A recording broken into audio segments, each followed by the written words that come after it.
Ang tanong ko po kasi gito, paano ko po ba mapapaniwala ang iba na may Biblia?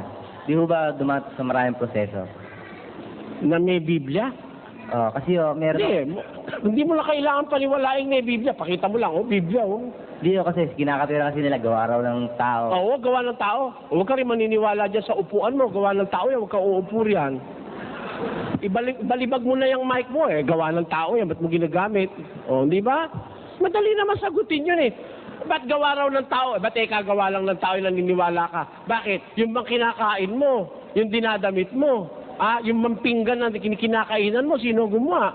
Ang tao rin gumawa nun tanong, ba't nga tao gumawa? Kasi kung ipapagawa ng Diyos yung Biblia sa manok, hindi mo maintindihan. Di ba? Meron ang pangit sumulat. Yan naman, pangit-pangit naman kasulat mo, sulat manok. Tignan mo, hindi mo pala maintindihan yung sulat ng manok. Ipagawa ba ng Diyos yan sa anghel, maintindihan mo? Hindi. Ang Biblia para sa tao. Kaya tao ang pinagawa ng Diyos para maintindihan ng tao ang Biblia. Yan ang dapat na maintindihan doon. Hindi ko mo ginawa ng tao, hindi ka naman niniwala. Ngayon, may gawa ang tao na hindi dapat paniwalaan. Aling gawa? Yung gawang wala sa katwiran ng Diyos. Di ba? Yun ang hindi mo dapat. Yung kasinungalingan, yung pandaraya, yun ang wag mong paniwalaan. Pero ang Biblia, isinulat ng tao, inimprenta ng tao. Sabi ng Biblia, igalang mo yung ama't ina. Magsitalima kayo sa inyong magulang sa Panginoon. Tama ba o hindi? Tama yun, kahit konsyensya mo na lang ang sundin mo Tama yung sabi ng Diyos na igalang mo tatay mo't nanay mo Biro mo tatay mo't nanay mo, nagpalaki sa'yo, nung maliit ka, bantay ng bantay sa'yo, nagpupuyat. Tapos paglaki mo, dadabog-dabugan mo, tarantado ka. Dapat igalang mo yung magulang mo. Sabi nga ng pasyon, kahit natadtarin mo ang laman at ang iyong buto, 10 ng iyong tanang balahibo, hindi sapat ibayad sa utang sa magulang mo. Tamo? Kaya ang magulang, pinagkakautangan mo ng loob. Dapat mo bang paniwalaan o hindi? Dapat. Sabi ng Biblia, huwag kang papatay. Tama ba o hindi? Huwag kang magnanakaw. Isinulat nga ng tao, pero mali ba yun? Parang ganito. Sabi nung bata, sabi nung kapatid mong bata, Kuya, pag hindi ka kumain, 1 taon, mamamatay ka. Kung mo ba bata ang nagsabi, hindi mo papaniwalaan? Ganito lang yon. Yung piso, totoong piso, padala mo sa bata. Magkano yon? Magkano? Piso. Padala mo sa abogado. Magkano yon? Piso pa rin. Padala mo sa luko-luko. Magkano yon? Piso pa rin. Piso pa rin. Di nababago yung piso. Kahit sino may dala. Ang tao lang ang tanga. Hindi marunong umunawa. Ganito. Si Imelda Marcos, pag suotin mo ng puwit ng baso, tanong mo sa tao, ano yung suot ni Imelda? Ay, brilyante yan. Yung brilyante, pasuot mo sa pulubi. Ay, puwit ng baso yan.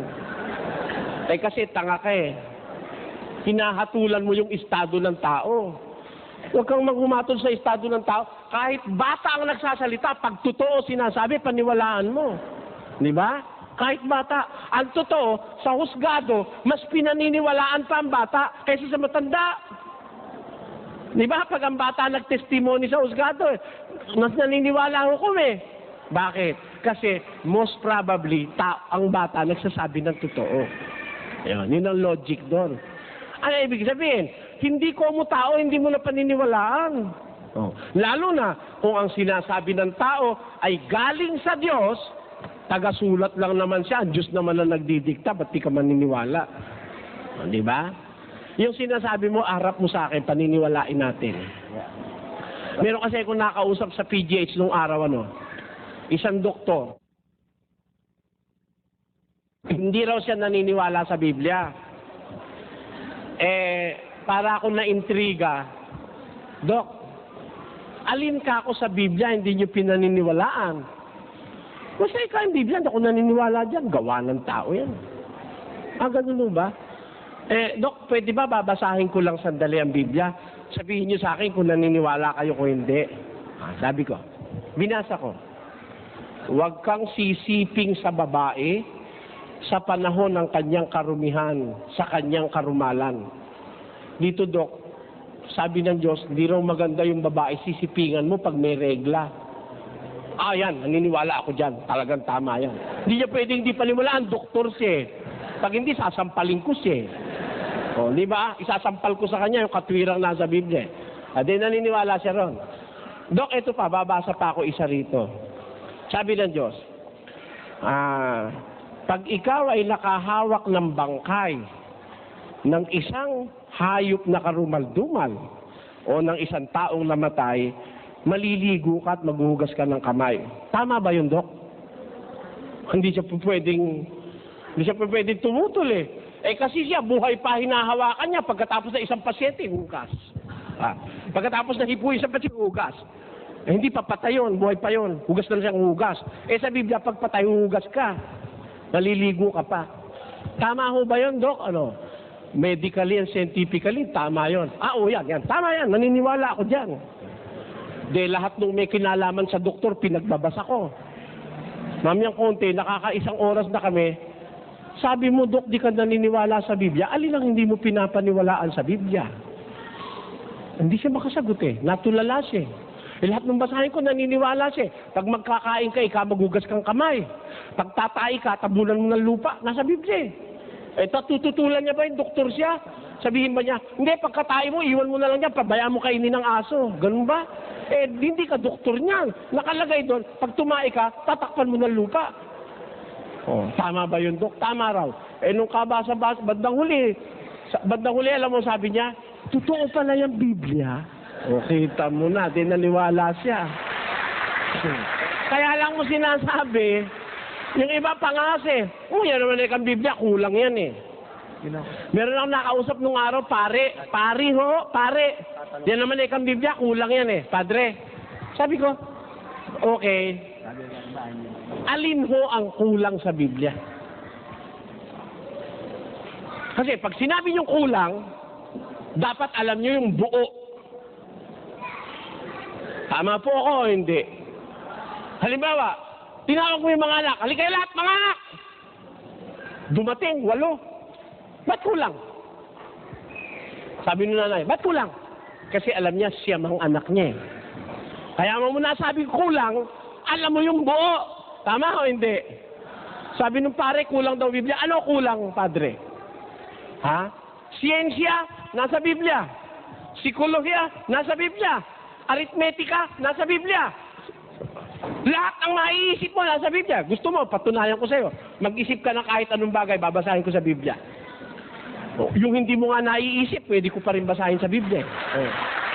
Ano ang kulang sa Biblia? Bakit mo sasabihin kulang ang Biblia?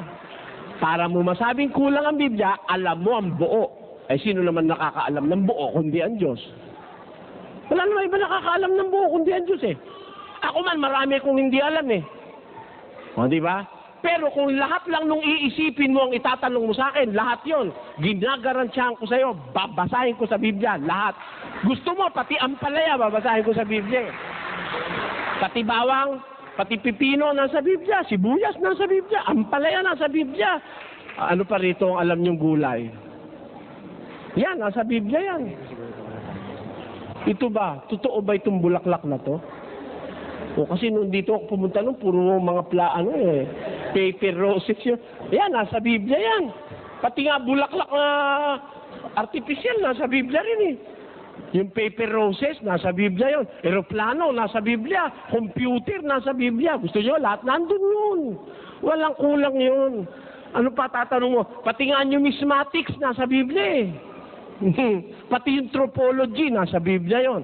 Anthropology, nasa Biblia yon. Yung tropology, nasa Biblia yon. Walang kulang ang Biblia. Ako po kasi sa nakaraang mga 34 anyos, 35 na pala, sa awa ng Diyos, na nakagiliwang ko na yung sinasabi sa Biblia, isipin at pag-aralan. Kaiisip ko, napatunayan ko. Sabi ng Diyos, pakinggan niyo. Isipin mo ang sinasabi ko at sapagkat bibigyan ka ng Panginoon ng pagkaunawa sa lahat ng mga bagay. Ayun ang sabi ng Diyos.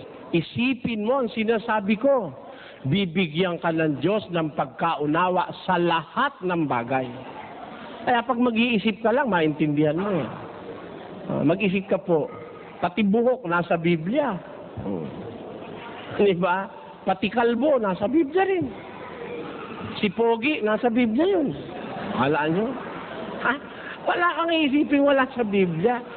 Eh, tinanong nga sa akin eh, yang kakon si Ginoong Periol, nasa Biblia yan. Si Kibuloy, nasa Biblia yan. Sabi ng Biblia, lilitaw ang maraming propeta. O, di ba nakasulat na sila ron? Kasama sila ron eh. Maayos mo ba yun? Malay mo, pati ako kasali ron. Ganon yun. Kaya lahat nasa Biblia yan. Huwag kang magduda sa Biblia iyo.